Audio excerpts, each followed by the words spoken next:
और मैं आपको एक बहुत खुशी की बात बताऊंगा कि आज रिटायर्ड आईएएस स्वर्गीय चौधरी रामजीलाल पंडित रामजीलाल जी के भतीजे चंद्र प्रकाश जी और आदमपुर विधानसभा क्षेत्र में जांगड़ परिवार के और उनके दूसरे सहयोगी मित्र साथी यारे प्यारे कई सैकड़ों की तादाद में आज कांग्रेस पार्टी में शामिल हुए हैं और उनके आने से आज कांग्रेस पार्टी और बहुत मजबूत हो। तो मैं देरी से पहुंचा। मैं तो आपसे दो ही बात कहूंगा। कुलदीप बिश्नोई जी ने इस्तीफा दिया। कोई व्यक्ति इस्तीफा देता है उसका कारण होता है। वैसे तो इस्तीफे का कारण सबसे पहले आदमी इस्तीफा देकर के प्रेस कॉन्फ्रेंस करके जनता को ये बताए कि मैंने इस्तीफा क्यों दिया। लेकिन जैसे ही कांग्रेस पार्टी की हाईकमांड ने चौधरी उदय भान जी को, जो दलित समाज से आते हैं, कांग्रेस पार्टी का अध्यक्ष बनाया, बयान दे दिया कि काबिल नहीं है, मैं काबिल हूं, मुझसे वायदा हुआ था। भाई एक आदमपुर गांव के लोगों को एक बात बताओ, 22% दलित समाज है।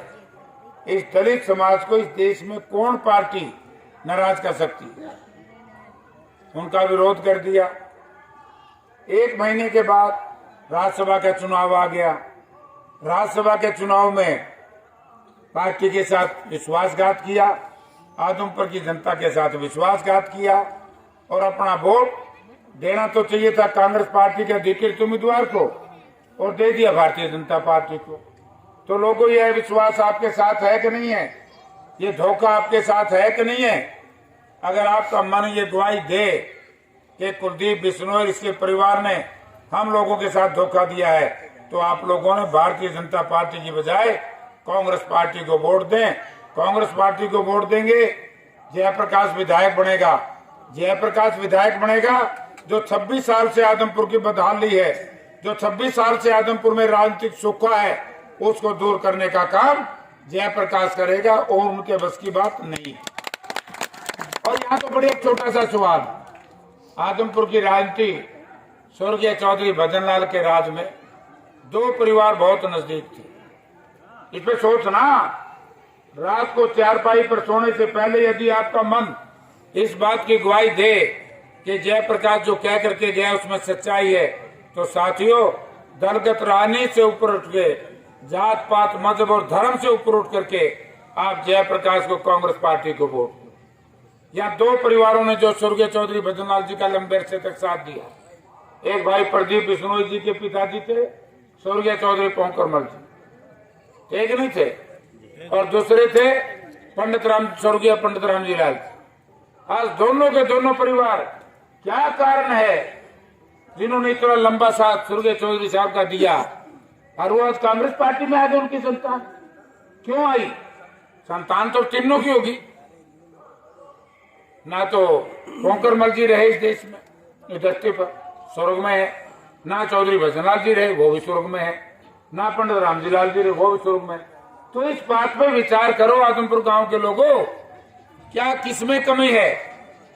इन परिवारों में कमी है या कुलदीप बिश्नोई के परिवार में कमी? यदि आप ये सोचें कि कुलदीप बिश्नोई के परिवार में कमी है, तो फिर तो कांग्रेस को वोट देने चाहिए कि नहीं देने चाहिए? और आज तो भाई आपके सामने बड़ा खुली सी बात आ गई। हरियाणा प्रदेश की दर्रो दीवार पे लिखा जा चुका है कि भाजपा जाएगी, कांग्रेस आएगी। जब भाजपा जाएगी तो आप तो इस संस्कृति में, इस धर्म में विश्वास करते हो। जब सूर्यास्त होता है, मुझे एक महिलाएं बैठी है, हमारी माताएं बहनें बैठी है, को पानी गंदी देखी भाई सांझा ने शाम के टाइम में? सुबह दो ना, तो सुबह दो तो भाजपा तो अस्त है। और चौधरी उदय भान के साथ चौधरी भूपेंद्र सिंह उदय है। जब चौधरी भूपेंद्र सिंह हुड्डा का उदय होगा, हरियाणा प्रदेश में उनकी सरकार बनेगी और बार बार एक लत से, एक चीज से आपका पीछा छूटेगा कि चर्चा थी। मैं बड़ा स्पष्ट तौर से कहना चाहता हूं, क्योंकि मैं मेरे परिवार में बैठा, बड़ी भारी चर्चाएं रहती थी। 2009 में भी मैंने चुनाव लड़ा था। 2009 में ये लोग जो मेरे पीछे बैठे हैं, ये मेरे साथ नहीं थे। अगर ये परिवार 2009 में भी मेरे साथ होते तो यह कांग्रेस पार्टी जीतती तो बहुत थोड़ी कसर रह गई थी ना। और वो भी मैं किसी को दोषी नहीं ठहराऊंगा, मेरी किस्मत थोड़ी सी ढीली थी। इनके मन ने भी यह किस्मत दिखाई दी तो पंडित लोग को जेपी परवाह ना करे कि तेरी किस्मत जोर दे रही है। आज मेरी किस्मत जोर देने का ये है, कांग्रेस पार्टी विपक्ष में है, बीजेपी सत्ता पक्ष में है। आदमपुर के लोगों इस बात का हिसाब लगाओ कि सत्ताधारी दल से लोग टूट करके विपक्ष में कभी नहीं गए। विपक्ष के लोग सत्ताधारी दल में आते हैं, क्यों पत्रकार साथियों, ऐसे है ना। लेकिन ये पहला मौका है। जैसे ही श्रीमान कुलदीप बिश्नोई जी ने भाजपा में पैर रखे, ड्यूटी साहब से मैंने कह रहा, मैं ड्यूटी साहब 30 साल हो गई बीजेपी में, 500 वोट तो शुरू करी थी, 34,000 रुपये छोड़ दी, क्या करोगे? बोला जी हम तो क्या करना चाहिए, राष्ट्रीय पार्टी में आएंगे, मैं कांग्रेस में आ गया। ड्यूटी साहब आ गए, कर्ण सिंह रानौलिया आ गया, हनुमान वर्मा आ गया, भाई संजय बेनीवाल जी आ गए, संजय जानी जी आ गए, भाई प्रदीप बेनीवाल जी आ गए, और इसी तरीके से आम आदमी पार्टी के हमारे साथी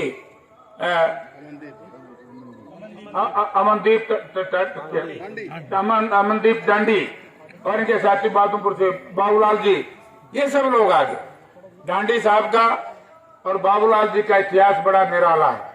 इन लोगों ने इस आम आदमी पार्टी को अपने खून से सींचा है। जब आम आदमी पार्टी का कोई नाम लेने वाला नहीं था, अमनदीप भाई ने घर घर जाकर के अलग जगह करके उसको मजबूत किया। क्या कारण है आज आम आदमी पार्टी को छोड़ रहे हैं, आज भारतीय जनता पार्टी को भी छोड़ रहे हैं? तो इसका मतलब मैं धन्यवाद करता हूं सभी साथियों का कि इन्होंने ऐसे समय में कांग्रेस पार्टी का साथ देने का निर्णय लिया जब कांग्रेस पार्टी ने मित्रों की बहुत आवश्यकता थी। तो इसलिए साथियों, आप लोग कांग्रेस पार्टी के वोट दें। और भाई ये बीजेपी की सरकार है, कई तरह की चर्चाएं चलेंगी, बड़ा डराने की भी कोशिश करेंगे ये। आज सुबह ही मैं एक्शन बिजली बोर्ड से कहने लगा रहा, ये ई पोल लिया ही था मैं, इतने साल से कहां गए थे भाई? 5 महीने हो गए कुलदीप जी ने तो कांग्रेस पार्टी जो बीजेपी ज्वाइन कर रखी है। शहर की बदहाली कितनी है। और मैं तो मजाक करता हूं आदमपुर के साथियों का, मां भाई यही हाल रहा आदमपुर के इलाके में तो कोई रिश्तेकरण भी नहीं आवेगा। खेता में पानी, गांव में सड़क गाड़ टूटी पड़ी, शहर में जाओ शहर की बदहाली, तो इस इलाके में आएगा कौन? इस इलाके की बदहाली का एक कारण है लोगों, 26 साल से कुलदीप और इसका परिवार यहां से जनप्रतिनिधि, ये बैठे हैं अरोड़ा जी, इनके साथ भी वो एमएलए रहा, मेरे साथ भी एमएलए रहा। एक दिन विधानसभा में आपकी आवाज नहीं उठाई और जयप्रकाश को एमएलए बना दो। अपने कहावत है कि देवी बराबर न कुणबा खीर खावा। अब हम मोर्च ने पुणवासी ने खीर बनावा कि नहीं, देवी ने भगवान ने राजी करने के लिए। तो कुलदीप राजी हो जाएगा इस बात पर, उसना रहा दो, वो इंग्लैंड रहने लायक जगह, मैं तेरी सेवा कर दूंगा, बढ़िया काम होगा कि नहीं लोगों। फिर ये न्याय की बात कह के जा रहा हूं। और जहां तक सवाल है, देखो भाई, देश की आजादी के 70-72 साल के बाद जात पात मजहब और धर्म की चर्चा नहीं करनी चाहिए। यदि हम जात पात के ऊपर इसी तरीके से अटकते रहेंगे, ये देखो जात जन्म से नहीं कर्म से आंको, कि जन्म से कौन किस जाति में पैदा हो, ये भगवान के अधिकार क्षेत्र की बात है। लेकिन एक जाति में महापुरुष भी होते हैं, उसी जाति में नकम्मे भी पैदा होते हैं, तो जाति को तो नहीं कुछ कहा जा सकता। तो इसलिए मेरा आपसे अनुरोध है आदमपुर की खुशहाली के लिए। और एक बात जो बात चर्चा चलती है, आपने कुलदीप बिश्नोई के परिवार को 26 साल दिए हैं, मैं तो 14 ही महीने तार से मांग रहा हूं। कोई कुंभ का मेला नहीं है 12 साल बाद आएगा। आदमपुर के लोगों 14 महीने जयप्रकाश को दो।